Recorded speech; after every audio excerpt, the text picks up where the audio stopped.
এর আগের ভিডিওতে আমাদের এই প্রজেক্টের জন্য প্রজেক্ট সেটআপটা করে নিয়েছি। এই ভিডিওতে আমরা আজকে একটু স্ট্রাকচার করব অথবা কনফিগার করব আমাদের Tailwind CSS টাকে। যেমন আমরা এর আগে যা যা দিয়েছিল Tailwind CSS থেকে সেগুলো সব আমরা ইউজ করেছিলাম, বাট আজকের ভিডিওতে আমরা মোটামুটি কিছু কাস্টমাইজ করব। লাইক আপনি দেখতে পাচ্ছেন আমাদের এই ডিজাইনটাতে যদি যাই, আমরা একটা প্রাইমারি কালার ইউজ করছি। প্রাইমারি কালার মিন হচ্ছে সবচেয়ে বেশি ইউজ করা হচ্ছে এমন কোনো কালার আছে কিনা সেটা দেখব। যেমন এখানে দেখতে পাচ্ছেন এই কালারটা মানে এখানে ইউজ করা হচ্ছে, আবার এখানে ইউজ করা হচ্ছে। তারপর আপনি এখানে দেখতে পাচ্ছেন এখানে ইউজ করা হচ্ছে হেডিং এর মধ্যে, তারপর এখানে ইউজ করা হচ্ছে, এখানে ইউজ করা হচ্ছে। এবং আরও যদি একটু নিচে যাই, এখানে দেখতে পাচ্ছেন এটা একটা ধরতে গেলে প্রাইমারি কালার, তারপর হচ্ছে এখানে ইউজ করা হচ্ছে। এরপর যদি আমি আরও নিচে যাই, এখানে মোটামুটি হচ্ছে আমার প্রাইমারি কালার যদি আমি ধরে থাকি, সেটা হচ্ছে আমাদের প্রাইমারি কালারটা হচ্ছে এই কালার বাটনের যে কালারটা আছে সেটা।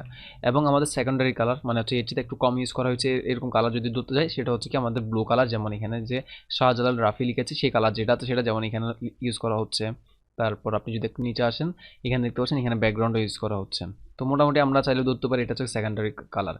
তো প্রাইমারি এবং সেকেন্ডারি এই কালারগুলো কীভাবে আমরা অ্যাড করতে পারি এবং এগুলো ইউজ মানে অ্যাড করার কারণটা কি এবং এইগুলো ইউজ করলে যে আমাদের কী কী বেনিফিট হচ্ছে সেটা প্রথমে জেনে নেই।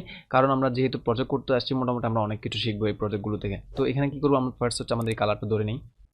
নিশ্চয়ই আমি আগে যে আমার সাইড বারটা অফ করে দিয়েছিলাম সেটা আবার ওপেন করবো কন্ট্রোল এবং হচ্ছে ব্যাকস্ল্যাশ দিয়ে।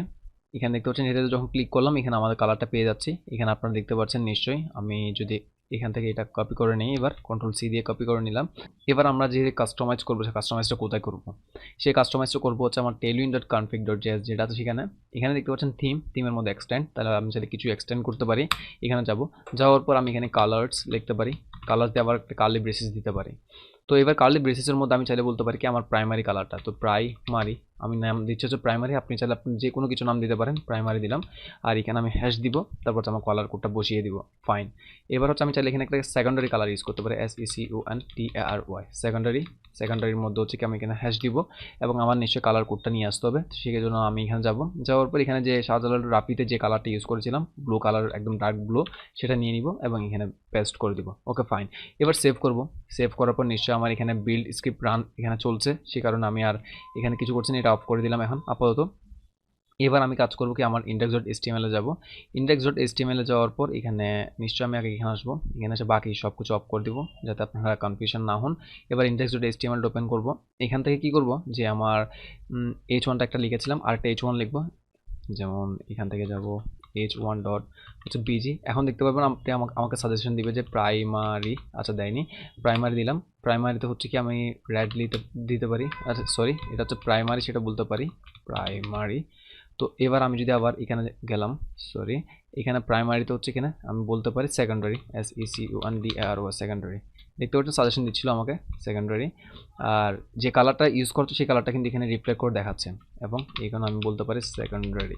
এবার সেভ করব। সেভ করে যদি আমি ইউআইতে যাই, আপনি দেখতে পাবেন কি আমার এখানে যেমন রান করা আছে প্রাইমারি এবং সেকেন্ডারি নিশ্চয়ই দেখা যাচ্ছে না।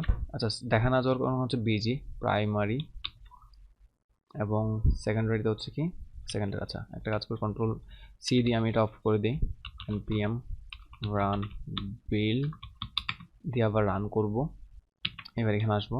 এখন দেখা যাচ্ছে কি আমার মোটামুটি হ্যালো এবং হচ্ছে প্রাইমারিতে প্রাইমারি দেখাচ্ছে, সেকেন্ডারিতে সেকেন্ডারি দেখাচ্ছে। Okay fine.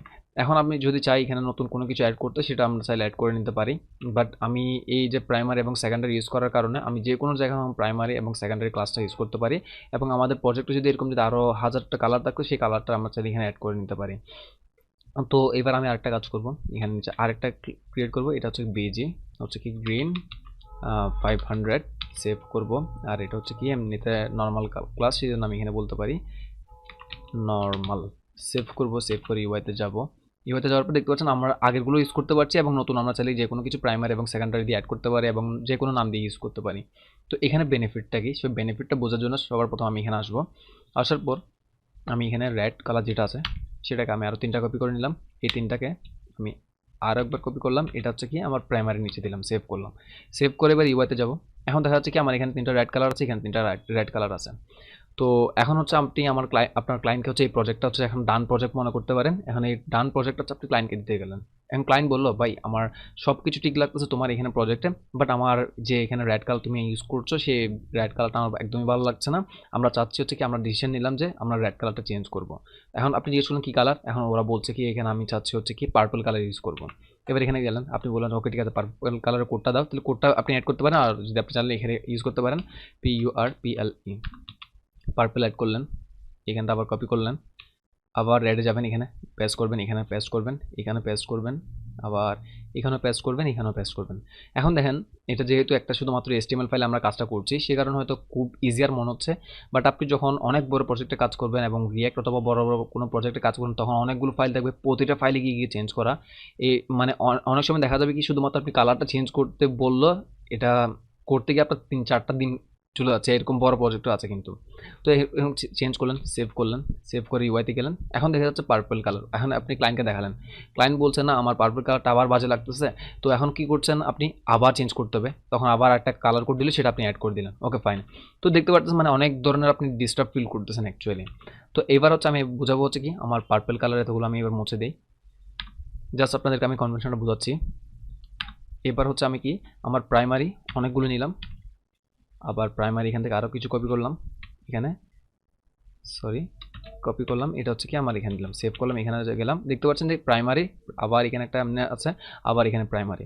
এখন আপনার ক্লায়েন্টকে আবার দেখাতে গেলেন, ক্লায়েন্ট মানে এবার কিন্তু আপনি খুব স্ট্রাকচার ওয়েতে কোড করলেন, যেমন কারণ প্রাইমারিটা কি করছেন আপনি এখানে টেইলউইন্ড কনফিগের মধ্যে রেখে দিয়েছেন, এবার হচ্ছে যা সুন্দরভাবে কোড করেছেন। এবার ক্লায়েন্টকে দেখাতে গেলেন, ক্লায়েন্ট বলছে কি ভাই আমার তো প্রাইমারি কালার এটা খুবই বাজে লাগতেছে, আমার নতুন একটা কালার লাগবে, সেই কালারটা হচ্ছে কি সামথিং, এখন এই কালারটা চেঞ্জ করতে হবে। তখন আপনি জাস্ট মিটিংয়ে বলে দিতে পারেন যে হ্যাঁ ভাইয়া আমাকে কালার কোডটা দেন, আমি কালারটা এখনই চেঞ্জ করে আপনাকে এখনই রিফ্লেক্টটা দেখাচ্ছি।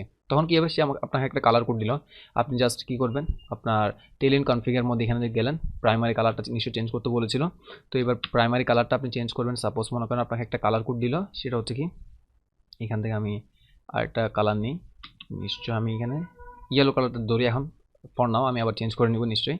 এখান থেকে আপনাকে বললো হচ্ছে আমরা এই কালারটা ইউজ করতে চাচ্ছি, ওকে আপনি বললেন ঠিক আছে ফাইন, এখানে কন্ট্রোল-V দিয়ে পেস্ট করলেন, সেভ করলেন, সেভ করে এবার ইউআইতে যাবেন, এবার কোডে ভিজিতে এখানে দেখতে পাচ্ছেন সরাসরি শুধুমাত্র একটা জায়গায় চেঞ্জ করার কারণে আপনার পুরো প্রজেক্টে যতগুলো ফোল্ডার থাকুক, যতগুলো ফাইল থাকুক, নো প্রবলেম, আপনি শুধুমাত্র বললেন কি আপনার কালারটা দিচ্ছেন, আমি জাস্ট প্রাইমারি কালার এখানে কনফিগারেশনের মধ্যে অ্যাড করে দিচ্ছি, দ্যাটস ফাইন। তো ঠিক সেম গোস্ট হচ্ছে কি সেকেন্ডারি কালারগুলো সেখানেও আপনি চাইলে করতে পারেন। তো আশা করি বুঝতে পেরেছেন যে এই প্রজেক্টটা করার আগে আমরা যে মোটামুটি কিছু বেস্ট প্র্যাকটিস শিখে নিচ্ছি, যাতে হচ্ছে কি আমরা এগুলো কাস্টমাইজ করতে পারি এবং আমাদের প্রজেক্টটাকে খুব সুন্দরভাবে আমাদের ক্লায়েন্টকে আমরা হ্যান্ড ওভার করতে পারি। তো এই কাজটার সাথে তো আপনি চাইলে আরও অনেক কিছু করতে পারেন, যেমন এখানে আপনি কালার ইউজ করলেন, আপনি চাইলে আপনার ফন্ট সাইজ টেইলউইন্ড থেকে কিছু ফন্ট সাইজ দিয়ে দিচ্ছে যেগুলো হচ্ছে বাই ডিফল্ট, বাট আপনি চাচ্ছেন আপনি আপনার মতো করে কোনো ফন্ট সাইজ রেডি করবেন, সেটাও এখানে করতে পারেন, যেমন ফন্ট সাইজ লিখে করতে পারেন, বক্স শেড ইউজ করতে চান সেটাও করতে পারেন, যে কোনো কিছু। তো এই জিনিসটা হয়তো আমি আপনাকে জাস্ট কালারটা দেখালাম, আর বাকিগুলো হয়তো আপনি লার্নিং করে নিতে পারবেন। এখন লার্নিং কোথা থেকে করবেন সেটা দেখিয়ে দিচ্ছি, যেমন আপনি এখানে যাবেন, টেইলউইন্ড CSS দিবেন এবং হচ্ছে কনফিগার যখন যাবেন CONFIGUR কনফিগার দিয়ে সার্চ করবেন, এখানে দেখবেন কনফিগারেশন নামে একটা অপশনে চলে যাবেন আপনি, ওকে। এবার কনফিগারেশনে যাওয়ার পর আপনি দেখতে পারবেন এখানে দেখেন আমি কাজটা আপনাকে শেখাচ্ছিলাম যে কালার্স, আপনি কালার সেট করতে পারছেন, ফন্ট ফ্যামিলি চাইলে ফন্ট ফ্যামিলি ইউজ করতে পারছেন, আপনি যদি চান স্পেসিংটা চেঞ্জ করবেন সেখানে আপনি এক্সটেন্ড দিয়ে আপনার স্পেসিংটা করতে পারেন, তারপর বর্ডার রেডিয়াস চাইলে বর্ডার রেডিয়াস, মিনিং হচ্ছে আপনি যে কোনো কিছু চেঞ্জ করতে পারবেন। তো আশা করি মোটামুটি আমার যতটুকু দেখিয়ে দেওয়া প্রয়োজন আপনাদেরকে মানে ভালো একটা পর্যায়ে যাওয়ার জন্য সেই জিনিসগুলো দেখিয়ে দিচ্ছি। আর আপনারা তো নিশ্চয়ই জানেন যে সব কিছু ভিডিওতে দেখানো পসিবল না, যেমন ডকুমেন্টেশন আপনাদেরকে দেখাচ্ছি কীভাবে ইনস্টল করা থেকে শুরু করে কীভাবে এগুলো কনফিগার করা হয়, সব কিছু কিন্তু ডকুমেন্টেশন দেখিয়ে দেখিয়ে শেখাচ্ছি, যাতে হচ্ছে আপনারা পরবর্তীতে আমাকে প্রয়োজন না হয়ে শুধুমাত্র ডকুমেন্টেশনের উপর রিলাই করতে পারেন। এই ভিডিওতে যদি নতুন কিছু শিখে থাকেন নিশ্চয়ই কমেন্টে জানাবেন এবং ভিডিওগুলো কেমন হচ্ছে সেটাও জানাবেন। তাহলে নেক্সট ভিডিওতে আমরা প্রজেক্টে চলে যাচ্ছি, দেখা হচ্ছে নেক্সট ভিডিওতে। আসসালামু আলাইকুম।